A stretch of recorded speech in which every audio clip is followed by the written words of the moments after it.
Él extendió la mano desde el cielo y me rescató. Me sacó de aguas profundas. Me rescató de mis enemigos poderosos, de los que me odiaban y eran demasiado fuertes para mí. Me atacaron en un momento de angustia, pero el Señor me sostuvo. Me condujo a un lugar seguro. Me rescató porque en mí se deleita. El Señor me recompensó por hacer lo correcto. Me restauró debido a mi inocencia, pues he permanecido en los caminos del Señor. No me he apartado de mi Dios para seguir el mal. He seguido todas sus ordenanzas. Nunca he abandonado sus decretos. Soy intachable delante de Dios. Me he abstenido del pecado. El Señor me recompensó por hacer lo correcto. Él ha visto mi inocencia. El libro del Éxodo, capítulo 1. Estos son los nombres de los hijos de Israel, es decir, Jacob, que se trasladaron a Egipto con su padre, cada uno con su familia: Rubén, Simeón, Leví, Judá, Isaacar, Zabulón, Benjamín, Dan, Neftalí, Gad y Aser. En total, Jacob tuvo 70 descendientes en Egipto, incluido José, quien ya se encontraba allí. Con el tiempo, José y sus hermanos murieron y toda esa generación llegó a su fin. Pero sus descendientes, los israelitas, tuvieron muchos hijos y nietos. De hecho, se multiplicaron tanto que llegaron a ser sumamente poderosos y llenaron todo el territorio. Tiempo después, subió al poder de Egipto un nuevo rey que no conocía nada de José ni de sus hechos. El rey le dijo a su pueblo: ¡Miren! El pueblo de Israel ahora es más numeroso y más fuerte que nosotros. Tenemos que idear un plan para evitar que los israelitas sigan multiplicándose. Si no hacemos nada y estalla una guerra, se aliarán con nuestros enemigos, pelearán contra nosotros y luego se escaparán del reino. Por lo tanto, los egipcios esclavizaron a los israelitas y les pusieron capataces despiadados a fin de subyugarlos por medio de trabajos forzados. Los obligaron a construir las ciudades de Pitón y Ramsés como centros de almacenamiento para el rey. Sin embargo, cuanto más los oprimían, más los israelitas se multiplicaban y se esparcían, y tanto más se alarmaban los egipcios. Por eso los egipcios los hacían trabajar sin compasión. Les amargaban la vida forzándolos a hacer mezcla, a fabricar ladrillos y a hacer todo el trabajo del campo. Además eran crueles en todas sus exigencias. Después, el faraón, rey de Egipto, dio la siguiente orden a las parteras hebreas Sifra y Púa: Cuando ayuden a las mujeres hebreas en el parto, presten mucha atención durante el alumbramiento. Si el bebé es niño, mátenlo. Pero si es niña, déjenla vivir. Sin embargo, como las parteras temían a Dios, se negaron a obedecer las órdenes del rey y también dejaron vivir a los varoncitos. Entonces el rey de Egipto mandó llamar a las parteras. ¿Por qué hicieron esto? ¿Por qué dejaron con vida a los varones? Las mujeres hebreas no son como las egipcias. Son más vigorosas y dan a luz con tanta rapidez que siempre llegamos tarde. Por eso Dios fue bueno con las parteras y los israelitas siguieron multiplicándose y se hicieron cada vez más poderosos.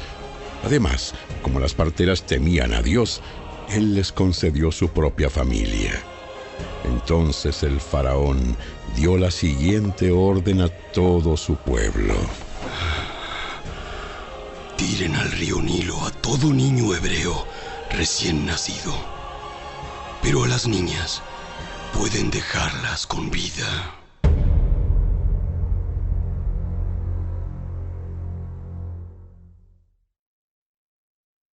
Capítulo 2.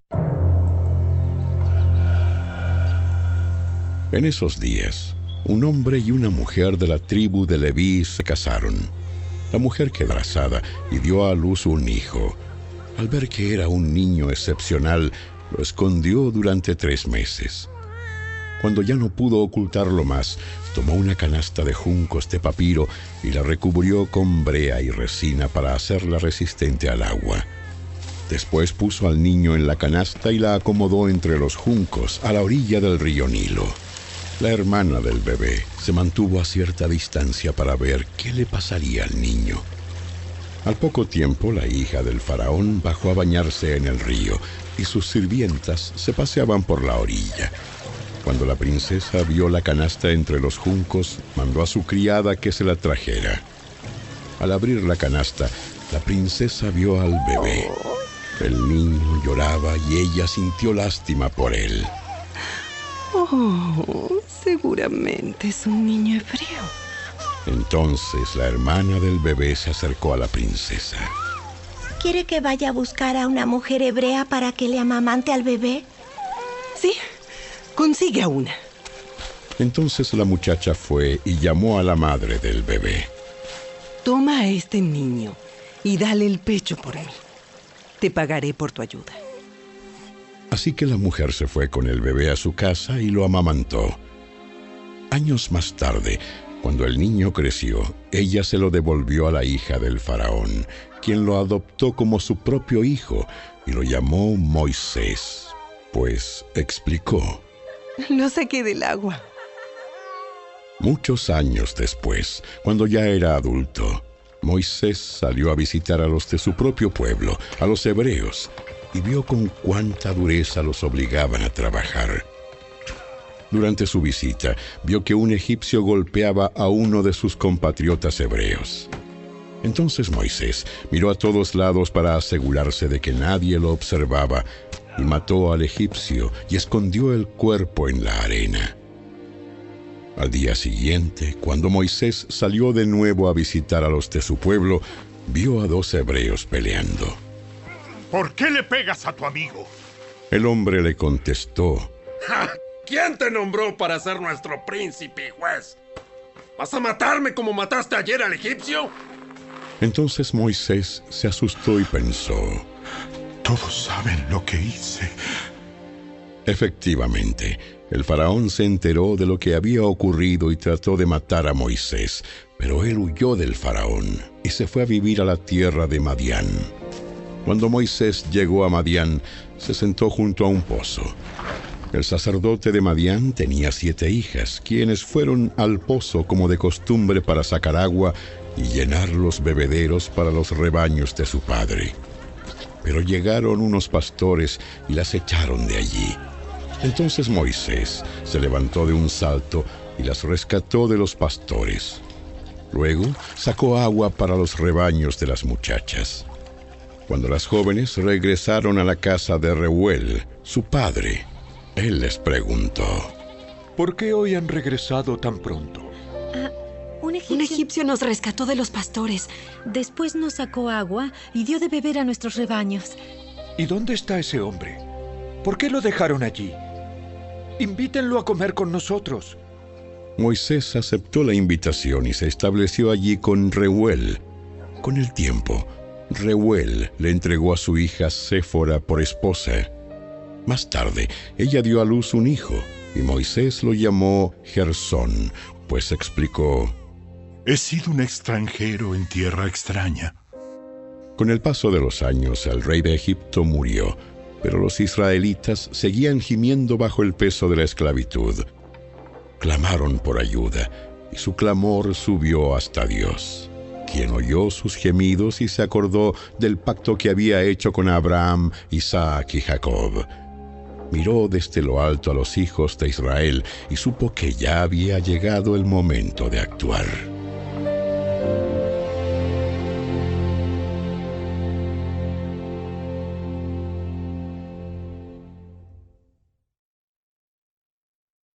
Capítulo 3.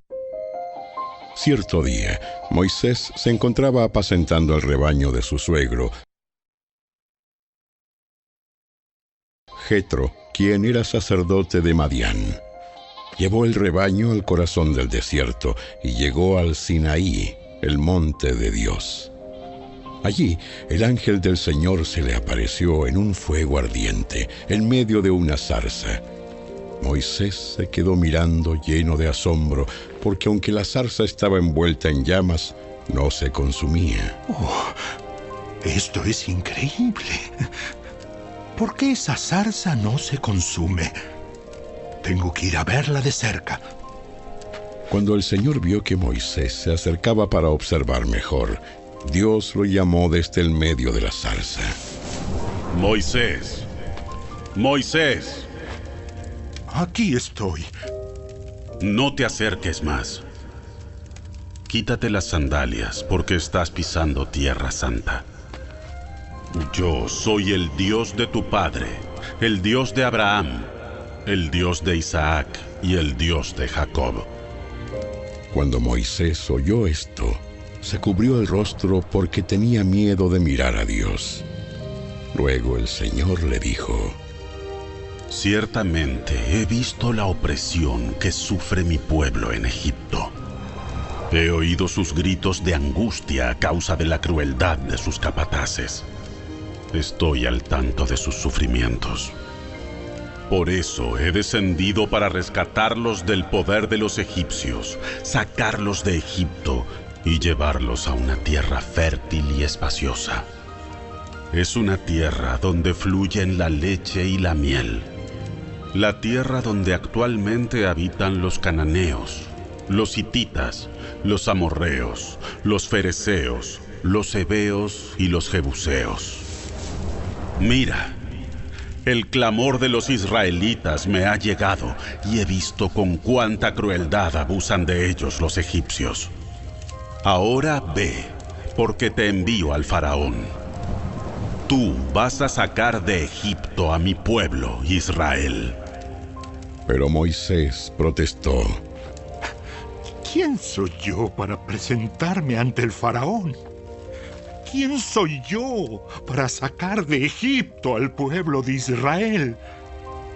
Dios contestó: Yo estaré contigo. Y esta es la señal para ti de que yo soy quien te envía. Cuando hayas sacado de Egipto al pueblo, adorarán a Dios en este mismo monte. Pero Moisés volvió a protestar: Si voy a los israelitas y les digo, el Dios de sus antepasados me ha enviado a ustedes, ellos me preguntarán, ¿y cuál es el nombre de ese Dios? Entonces, ¿qué les responderé? Dios le contestó a Moisés: Yo soy el que soy. Dile esto al pueblo de Israel. Yo soy, me ha enviado a ustedes. Dios también le dijo a Moisés: Así dirás al pueblo de Israel: Yahvé, el Dios de sus antepasados, el Dios de Abraham, el Dios de Isaac y el Dios de Jacob, me ha enviado a ustedes. Este es mi nombre eterno, el nombre que deben recordar por todas las generaciones. Ahora ve y reúne a los ancianos de Israel y diles: Yahvé, el Dios de sus antepasados, el Dios de Abraham, de Isaac y de Jacob, se me apareció y me dijo: He estado observando de cerca y veo el trato que reciben de los egipcios. Prometí rescatarlos de la opresión que sufren en Egipto. Los llevaré a una tierra donde fluyen la leche y la miel. La tierra donde actualmente habitan los cananeos, los hititas, los amorreos, los fereceos, los heveos y los jebuseos. Los ancianos de Israel aceptarán tu mensaje. Entonces, tú y los ancianos se presentarán ante el rey de Egipto y le dirán: El Señor, Dios de los hebreos, vino a nuestro encuentro. Así que permítenos, por favor, hacer un viaje de 3 días al desierto para ofrecer sacrificios al Señor, nuestro Dios. Pero yo sé que el rey de Egipto no los dejará ir, a menos que sea forzado por una mano poderosa. Así que levantaré mi mano y heriré a los egipcios con todo tipo de milagros que realizaré entre ellos. Entonces, al fin, el faraón los dejará ir. Además, haré que los egipcios los miren con agrado. Les darán obsequios cuando salgan, de modo que no se irán con las manos vacías. Toda mujer israelita pedirá a sus vecinas egipcias y a las mujeres extranjeras que vivan con ellas toda clase de objetos de plata y de oro, y prendas costosas. Con estos vestirán a sus hijos e hijas. Así despojarán a los egipcios de sus riquezas.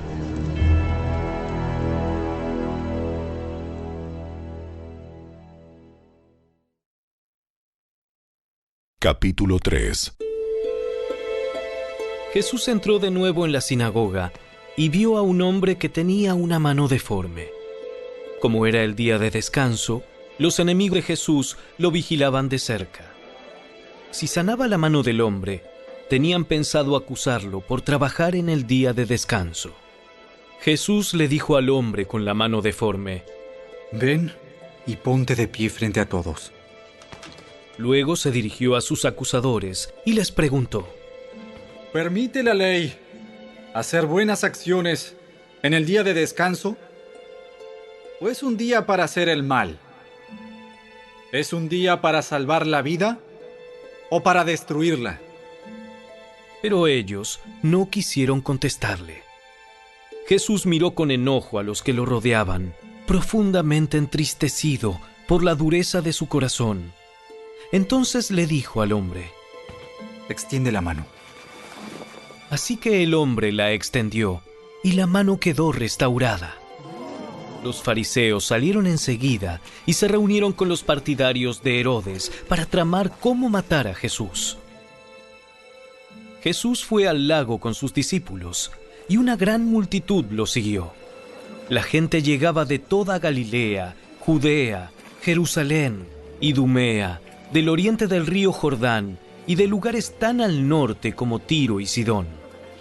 Las noticias sobre sus milagros corrían por todas partes, y una enorme cantidad de personas llegó para verlo.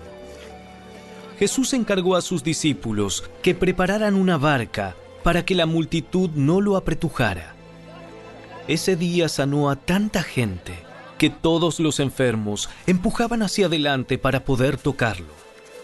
Y cuando los que estaban poseídos por espíritus malignos lo veían, los espíritus los arrojaban al suelo frente a él y gritaban: ¡Tú eres el Hijo de Dios! Pero Jesús ordenó severamente a los espíritus que no revelaran quién era él. Tiempo después, Jesús subió a un monte y llamó a los que quería que lo acompañaran. Todos ellos se acercaron a él. Luego nombró a 12 de ellos y los llamó sus apóstoles. Ellos lo acompañarían y él los enviaría a predicar y les daría autoridad para expulsar demonios. Estos son los 12 que escogió: Simón, a quien llamó Pedro; Santiago y Juan, los hijos de Zebedeo, a quienes Jesús apodó hijos del trueno; Andrés, Felipe, Bartolomé, Mateo, Tomás, Santiago, hijo de Alfeo, Tadeo, Simón, el celote, Judas Iscariote, quien después lo traicionó. Cierta vez, Jesús entró en una casa y las multitudes empezaron a juntarse nuevamente. Pronto, ni él ni sus discípulos encontraron un momento para comer. Cuando sus familiares oyeron lo que sucedía, intentaron llevárselo. Está fuera de sí. Pero los maestros de la ley religiosa que habían llegado de Jerusalén decían: ¡Ah, está poseído por Satanás, el príncipe de los demonios! De él recibe el poder para expulsar los demonios. Jesús los llamó para que se acercaran y respondió con una ilustración. ¿Cómo puede Satanás expulsar a Satanás? Un reino dividido por una guerra civil acabará destruido. De la misma manera, una familia dividida por peleas se desintegrará. Si Satanás está dividido y pelea contra sí mismo, ¿cómo podrá mantenerse en pie? Nunca sobreviviría. Permítanme darles otra ilustración. ¿Quién tiene suficiente poder para entrar en la casa de un hombre fuerte y saquear sus bienes? Solo alguien aún más fuerte, alguien que pudiera atarlo y después saquear su casa. Les digo la verdad, cualquier pecado y blasfemia pueden ser perdonados. Pero todo el que blasfeme contra el Espíritu Santo jamás será perdonado. Este es un pecado que acarrea consecuencias eternas. Les dijo esto porque ellos decían: está poseído por un espíritu maligno. Luego la madre y los hermanos de Jesús vinieron a verlo. Se quedaron afuera y le mandaron a decir que saliera para hablar con ellos. Había una multitud sentada alrededor de Jesús y alguien dijo: tu madre y tus hermanos están afuera y te llaman. Jesús respondió: ¿quién es mi madre? ¿Quiénes son mis hermanos? Entonces miró a los que estaban a su alrededor y dijo: miren, estos son mi madre y mis hermanos. Todo el que hace la voluntad de Dios es mi hermano y mi hermana y mi madre.